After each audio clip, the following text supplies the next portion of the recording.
Greetings, my fellow freedom lovers and sovereign thinkers. Thank you for tuning in to LO3 Podcast. My name is Craig, transmitting from the Mountaineer State, the wild and wonderful. And today's date is Sunday, August 2nd, 2020. Yep, so, decisions, right? What folks trying to do. Stimulus money, COVID-19 lockdowns. Blame it on one man. Typical rhetoric. That's why I hate the idiot box. I rather chill outside, look at the sky, and just do a little homework. Make my own decisions. And of course, looks like some of the players from the NBA and even the Major League Baseball are not all kneeling down. Thank you for being defiant. Posted something on Facebook and Twitter pertaining to the Black Lives Matter's forefathers, Karl Marx, which they claim to fight racism, but the people they look up to contradicts it. Yep, a racist bankster lover. Bankster's bellboy. How does it feel having a bigoted bankster's bellboy? BBB, yeah, exactly. Bigoted bankster's bellboy, Karl Marx. So all you folks out there that support this cause, don't know the fine print, you're good at entrapping yourselves. Oh man, that is funny. That is funny. I'm sorry. I just get a big kick out of it. It looks like a lot of primaries are going to be elections around the country. Counties and all that. Well, on the Democrat side, I'm not endorsing the incumbent and the suspended. They're like the Wonder Twins almost when you look at it. Listen to the administrators of Homeland Security. Conflicts of interest, of course. Examples of proud oath breakers. Well, I'm not going to say everyone who's running are bad people. I'll have been conditioned. So, and I'm going to take the initiative to look at Broward Sheriff candidate Vasquez's reply. Haven't read it yet. Just been real busy, but at least I can thank him at least for responding, regardless if I agree with him or not.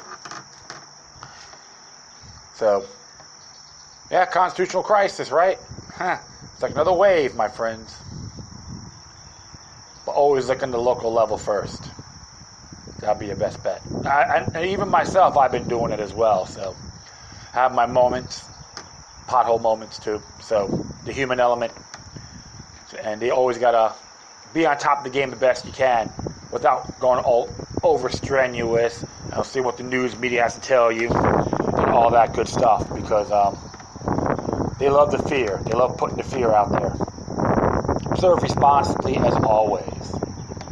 So,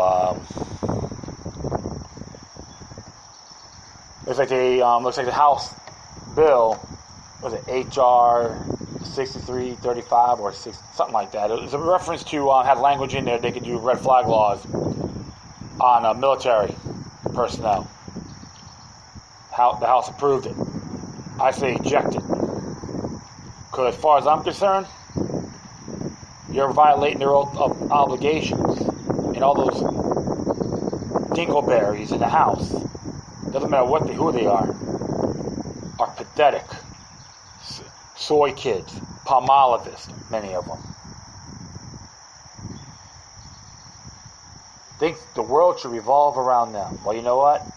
The hell with you. You're nothing but garbage. So, yeah. I have my dog with me, Jake. Just chilling out with me. So I'm just going to hit a couple of articles. Pretty interesting stuff here. And this one here came from the DC Clothesline. Came out today. It's a McCloskey case. It's funny about the McCloskey case. St. Louis police detective refused to sign prosecutor's biased probable cause statement. This is by Chris Manahan, DCClothesline.com. The probable cause statement against McCloskey is written by St. Louis Circuit Attorney Jim Crow Gardner. I used Jim Crow in there, okay. Underlying was dripping with bias and filled with so many ridiculous falsehoods that the lead police detective investigating the case reportedly refused to sign at least 2 different versions. You can see the video for yourselves. I seen it in its entirety originally from a citizen journalist. It's a fact. The people that was involved in this protest, the participants that went in, busted the gate down, trespassed on private property, and they get immunity. That's what you call a prosecuting attorney. All right? So, here are the shot statements. Led investigator Sergeant Curtis Bergdorf refused with signs with parts that were charged, highlighted, video, click, enlarge. I'm going to flip this over here. But I can see what I can read. And it's interesting because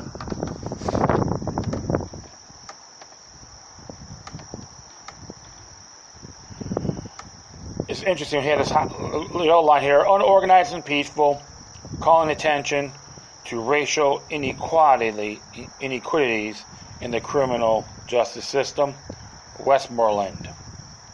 So the whole thing is, it comes down to it, he didn't sign it. You can read it for yourselves. Very interesting. You can look at all this enlargement, but he's not buying it one way or the other. The lead St. Louis police detective investigating the McCloskey case refused to sign at least 2 versions of the court documents prosecutors drafted according to a review of these documents obtained by 5 on your side. In addition, police contend at least one person in the crowd was armed and another was wearing a bullet-resistant vest. After analyzing the video taken June 28th when the couple confronted protesters with guns. See, I don't call them peaceful protesters. I call them criminals. Okay? Just to let you know, if you're going to trespass, you're considered a criminal. Period. You're not a protester anymore. The documents obtained by 5 on your side include an email Gardner's assistant circuit attorney, Chris Hinckley, sent to the lead investigator on the case, Sergeant Curtis Bergdorf. Hinckley emailed the police the day before Ms. McCloskey's were served with a search warrant, stated it needed to happen now. At this point, everything points to these weapons being real and loaded, but not one has asked or confirmed, he wrote.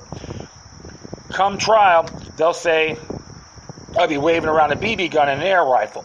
Bergdorf, noted in follow-up reports that at least one of the protesters was armed with a handgun and another was wearing a bulletproof resistant vest with the words human shield on it. Some of the phrases he was able to decipher from the footage collected by collectors from protesters include, "You own a business, your business is gone. We're coming back, baby. We ain't only effing with the gun." They're only effing with the gun. They're coming back. They're coming back to your house. In other live stream videos, you can see. I will post this on my Spreaker page so you guys can look it up for yourselves.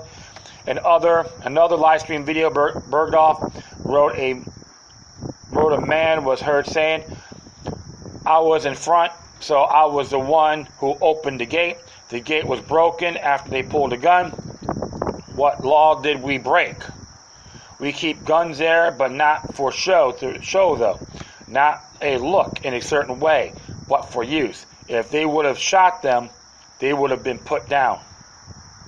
The only thing Bergdorf wrote, from what he could hear from the McCloskeys, include Patricia McCloskey shouting "Go!" as she pointed her guns at demonstrators. You can watch the video. Yeah, I could agree. It was the way they exhibit themselves, the McCloskeys, was knucklehead moves, I would say. I have to agree on some people that who are very familiar with firearms procedures. As KSDS reported last week, Gardner office ordered the St. Louis Police Crime Lab to resemble Patricia McCloskey's prop gun, which was incapable of firing. At the point that this become criminal conspiracy to indict innocent people for political gain, where is the Justice Department? Don't worry, it's a state's issue. And I know the Attorney General from Missouri is saying hell no. So it looks like Miss Gardner's been getting a lot of backlash on this. It was revealed earlier this week that Gardner appears to have broken the law by failing to disclose multiple trips all over the world that were paid for by the radical leftist groups. A News 4 investigation has found that St. Louis Circuit Attorney Kim Gardner has been flying all around the country and globe with organizations who want to reform the criminal justice system. However, it appears she violated the law by not reporting the trips. Could we say possible Logan Act? Oh, yeah. Logan Act. Source tells News 4 Gardner is a frequent flyer at the time. During her tenure as prosecutor, sources say she has often gone from her office a couple of times every month, jetting around someone else's dime. Social media snaps show Gardner posing for pictures in Portugal, listening to conversations in New Haven, Connecticut, smiling with other prosecutors in Houston, and linking arms in Selma, Alabama. There are trips she apparently took in 2018 and 2019, but did not disclose on travel reports, as required by law. It's okay, Jake, kneel down. Source tells News 4 that some of the trips were paid for in full or in part by an organization called a Fair and Just Prosecution. A group professes to support progressive prosecutors. I call them stagnant prosecutors, okay? They want things to do things half-ass backwards. Progressives go ahead and enhance and do better, not the opposite, all right? So the organization has repeatedly applauded many of Gardner's actions, including the charges against Mark and Patricia McCloskey for brandishing guns in the Central West End last month. Gardner is one of the many district circuit attorneys who receive funding from billionaire George Soros that have dedicated themselves to prosecuting law-abiding citizens for defending themselves while letting rioters and looters go free. See, it's funny because the people in St. Louis should ask that question. How does it feel being funded by a Nazi sympathizer? Jorge Soros. How does it feel? That's a question you should ask her. I would. Nothing but garbage in my book. This woman officially breached her oath of office on multiple counts, according to this report, and breaching the Missouri Constitution. Disrespecting property rights and people's right to keep and bear arms when it's necessary. Violate their natural rights. That's unacceptable, invalid, repugnant. And this scum queen needs to go. She should be charged for treason, as far as I'm concerned. Or sedition laws. That's a question, folks. The people in that county need to wake up and tell her what she is, regardless of what you look like and what your belief system is, etc. It's ethics, my friend. Judge her by her merits, nothing more. That's how I look at it. So I'm going to do one more here. Make this one pretty brief. And I'm going to do one more here, my friends. This is from hnewswire.com. About Portland. I've seen some videos yesterday. It was very disturbing, but it's called free speech as well. But however, we know how these bastards think. It's Portland's peaceful protesters burning Bibles. Christians, prepare yourself. This is by Stevie Ray Hansen. Came out today. These kinds of scenes will be played out across America. The anti-Christian, anti-conservative, anti-law and order mob has gained a strong foothold. On the 63rd night of the riots in Portland, Antifa rioters set a bonfire in front of the federal courthouse. So Since they care so much about the death of George Floyd, they decided to burn Bibles. Seriously, they threw copies of the Bible on the fire. According to Portland police, hundreds of people gathered in front of the Justice Center to give speeches. At about 10:30 p.m., speeches ended and people congregated in front of the federal courthouse. Some lit fires, climbed the fence outside the federal courthouse, threw objects and chanted at about 1:30 a.m., started a bonfire in front of the courthouse. It appears that they burned Bibles early on the bonfire. You can watch these video clips on that. Of course, here's one article here about Antifa fascist organization. They are violent. It's time to confront these thugs. You can read it for yourselves. And it's interesting here. I'll just make this real brief. I'm not going to what they had to say here. Most of the Antifa leadership and hidden within BAM by any means necessary. Through BAM claims to be civil rights organizations, it was originally as an openly communist group, has direct ties to North American man, Boy Love Association Nambia, a pedophile organization out of Shocker, San Francisco, California. BAM was investigated in 2005. You can read it for yourselves. The video burning Bibles traced back to RT, an outlet funded in whole part by the Russian government. Even so, the 4-hour, 45-minute video clearly shows the protest in Portland from an eyewitness perspective. RT is not a reliable source, but that does not invalidate an RT reporter in-person video of an event. And that's true. I have to agree with that. Always observe responsibly. One thing I like about RT, one of the good things I like about them, when it comes to abruptly, okay, everything's raw footage, and that's very good. You can just observe yourself and make your own decisions. It remains unclear exactly why the Antifa rioters decided to burn the Bibles, but it seems rather ironic for a peaceful protest, supposedly in honor of George Floyd, a man who helped spread the gospel in Houston, Texas. Burning the Bible does not honor George Floyd's legacy, but it does fit with the anti-Western and anti-American Marxist critical theory fueling the violent riots. Portland activist Lilith Sinclair explains the mentality behind her protest. There's a lot of work. There's still a lot of work of undo the harm of colonized, though it has been pushed onto black and indigenous communities. They like to use them, so they'll screw them later as well. You know how these bastards think. As an example of colonized thought, she mentioned Christianity and the gender binary. She says she organizes the abolition of the United States as we know it. Okay, so right there she wants to overthrow the government. That's sedition. Okay, she's premeditated. Sedition law. Boom. You can look it up, folks. It's very... She wants to overthrow the government. So you can look it up yourselves. This is all. I'm giving you all the facts the best I can here. Looking at the situation as it exists in the U.S. and around the world, in the midpoint of 2020, we see a virulent movement that is anti-Bible, anti-Christian, anti-conservative politically. We are seeing the same kind of atheistic, socialistic, leftist forces that convulsed France during the French Revolution. The rise of atheism in France is depicted in the prophecy of Revelation, chapter 11, verses 7 through 10, and also Daniel, chapter 11, verse 40.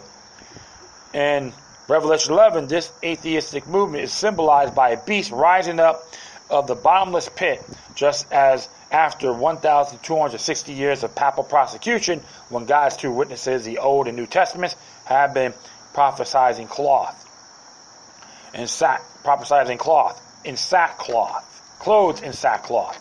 You can see it for yourselves, okay? You can look up Revelation 11:3. The French Revolution has happened over 200 years ago, but the seeds sown there have continued to grow around the world in the socialism and communist ideology that has entrenched itself in many countries. The people in the U.S. have generally rejected the leftist atheistic ideology of socialism and communism.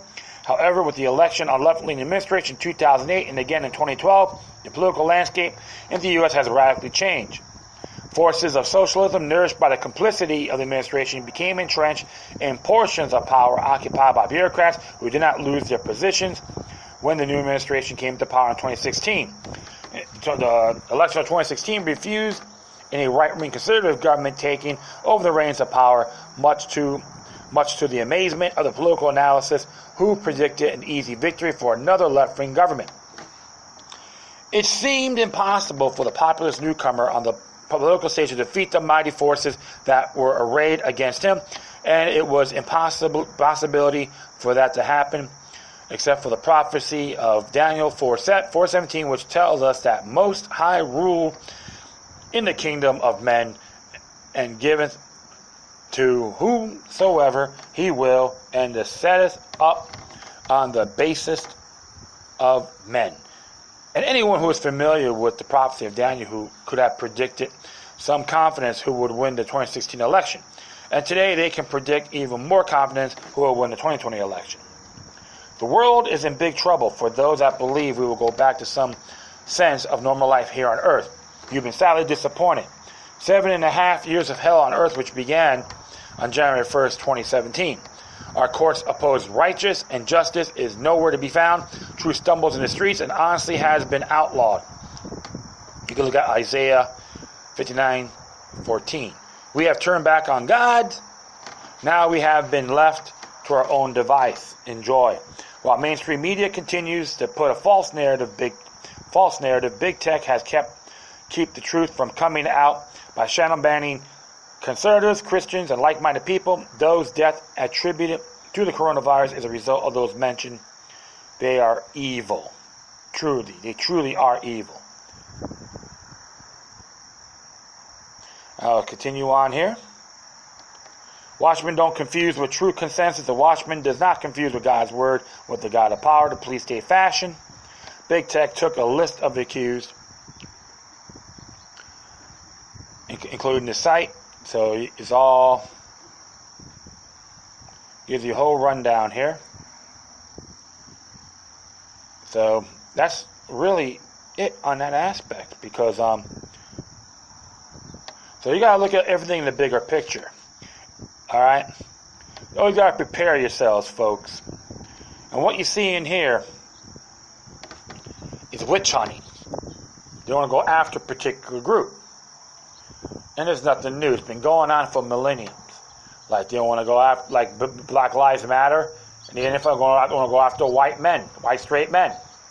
Black Lives Matter want to go after white people, use the whole white privilege. Just like the Ku Klux Klan did when they went after black people. And everyone else later on. So you see the bigger picture here?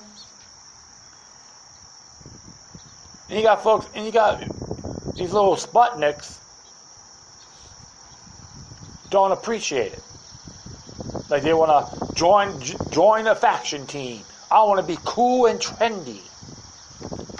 And they had no moral compass. They're unmerited. And don't get me wrong, I don't have to agree what they've done, but they have their free speech as well. But when you're going to say you're going to do a complete change of government, even by force, that's seditious. Period. And I'm not crazy about the whole left-right paradigm either. But I do believe in personal freedom and natural rights. Liberty is freedom plus morality. If you violate others, you hate liberty. You're anti-liberty. End of story. And of course, big tech censorship and all that good stuff. That's why I always tell folks, hit other sites. I'm on there as well. I should be using them more. But, I'm on Minds.com too. And I got other accounts. Decentralization's the key. Funniest thing about big techs like YouTube, now they have the Alex Jones show back. I just bust out laughing because they're being watched.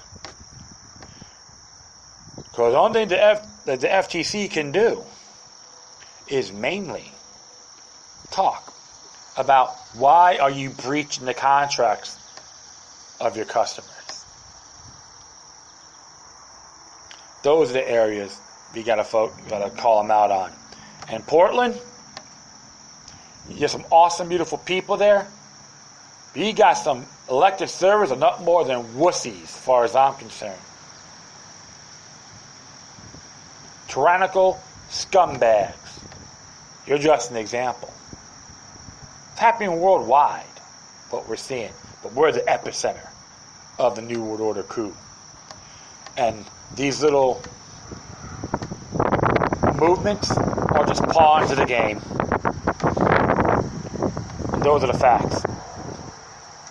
I know it's a little windy out here, but that's it. I'd like to thank everyone for listening. Plus, feel free to download and share throughout the social media networks. If you have any questions, comments, or something interesting you want to check out, whatever you do, please send your correspondence to decorum. Furthermore, I shall leave these footnotes on my Spreaker page. And if you want to do a donation, you can hit me at paypal.me/LookYourLuck3. Everything I address here is under fair use notice. And give them support these individuals, these institutions as well. All right. Once again, thank you for your time. Plus, always remember that demoniac resistance is healthy for the soul and can liberate humanity. Until next time, take care of yourselves. Keep on spreading the love, and may your guardian spirits be with you.